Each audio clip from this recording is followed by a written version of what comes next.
നേരത്തെ ഈ പാകിസ്ഥാൻ പ്രധാനമന്ത്രി ഷഹബാസ് ഷെരീഫിന്റെ ഒരു സ്റ്റേറ്റ്മെന്റ് ആണ്, we will avenge these martyrs for every drop of their blood spilled എന്ന് പറയുന്നു. Pakistan knows how to give a befitting reply, the entire nation salutes its brave armed forces എന്നുകൂടി പാകിസ്ഥാൻ പ്രധാനമന്ത്രി പറയുന്നതായിട്ടുള്ള വാർത്ത ANI നേരത്തെ പങ്കുവച്ചതാണ്. അതായത് ഈ രക്തസാക്ഷികളുടെ ഓരോ തുള്ളി രക്തത്തിനും നമ്മൾ പകരം വീട്ടും എന്നാണ് പറഞ്ഞിരിക്കുന്നത്. അപ്പോൾ കൊല്ലപ്പെട്ടവരെ രക്തസാക്ഷികളായിട്ടാണ് അവർ കാണുന്നത്. പാകിസ്ഥാന് എങ്ങനെ ഉചിതമായ മറുപടി ഇന്ത്യക്ക് നൽകണം എന്നറിയാം എന്നടക്കം പറയുമ്പോൾ അതൊരു പരോക്ഷമായെങ്കിലും തിരിച്ചടി ഉണ്ടാകും എന്ന സൂചനയാണ്. പക്ഷേ അവരുടെ അഭിപ്രായങ്ങൾ ഇങ്ങനെ മാറി മറിയുന്നുണ്ട്. ആദ്യം പറഞ്ഞു ഇല്ല, തിരിച്ചടിക്കില്ല, ഇന്ത്യ ഇനി അടിക്കുന്നില്ലെങ്കിൽ നമ്മൾ തിരിച്ചടിക്കില്ല, പിൻവാങ്ങുകയാണെന്ന് പറയുന്നു. പിന്നീട് അഭിപ്രായം മാറ്റുന്നു. അങ്ങനെ ആകെ ഒരു ആശയക്കുഴപ്പത്തിലാണ് അവിടുത്തെ സേനാ വിഭാഗവും അവിടുത്തെ രാഷ്ട്രീയ നേതൃത്വവും സർക്കാരും എല്ലാം എന്ന് കരുതാം, അല്ലേ?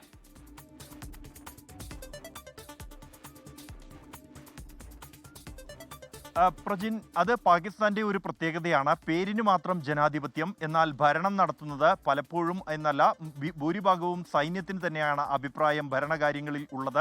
അതും സൈന്യത്തെ നിയന്ത്രിക്കുന്നതാകട്ടെ ഇത്തരത്തിലുള്ള ഭീകരവാദ സംഘടനകളാണ്. അത് ISI വഴി ആ നിയന്ത്രണം പൂർണ്ണമായും ഇത്തരത്തിലുള്ള ഭീകരവാദ നേതാക്കളുടെ കൈകളിലാണ് ഈ ഭരണം എന്നുള്ളതാണ് സാഹചര്യം. അതുകൊണ്ട് തന്നെയാണ് ഒരു ഭീകര രാഷ്ട്രത്തിന് സമാനമായ പെരുമാറ്റം പാകിസ്ഥാന്റെ ഭാഗത്തു നിന്നും ഉണ്ടാകുന്നതും പലപ്പോഴും മര്യാദകൾ പോലും പാലിക്കാതെ യാതൊരു തരത്തിലുള്ള മര്യാദകളും പാലിക്കാത്ത തരത്തിലുള്ള ഇടപെടൽ പെരുമാറ്റം പാകിസ്ഥാന്റെ ഭാഗത്തു നിന്നും ഉണ്ടാകുന്നതും രാഷ്ട്രീയ നേതൃത്വത്തിന് വാക്കുകൾ മാറ്റി മാറ്റി പറയേണ്ടി വരുന്നതും അവരുടെ വാക്കുകൾക്ക് വിലയില്ല എന്നുള്ളതാണ്. ഒരു പരിധിവരെ പ്രധാനമന്ത്രിയോ അല്ലെങ്കിൽ പ്രതിരോധ മന്ത്രിയോ മറ്റാരെങ്കിലുമോ ഒരു പ്രഖ്യാപനം നടത്തിയാൽ അത് സൈന്യം അംഗീകരിക്കണം എന്നില്ല. അത്രത്തോളം ഭയം അവർക്കുള്ളിൽ തന്നെയുണ്ട്. ഒപ്പം തന്നെയാണ് നിലവിൽ സംഭവിച്ചിരിക്കുന്ന ഇന്ത്യയുടെ ഓപ്പറേഷൻ സിന്ദൂറിലൂടെ പാകിസ്ഥാന് ഉണ്ടായിരിക്കുന്ന പാക് ഭരണ നേതൃത്വത്തിനുണ്ടായിരിക്കുന്ന പ്രതിച്ഛായ നഷ്ടം എന്നുള്ളത് നികത്താനാകുന്ന ഒന്നല്ല എളുപ്പത്തിൽ.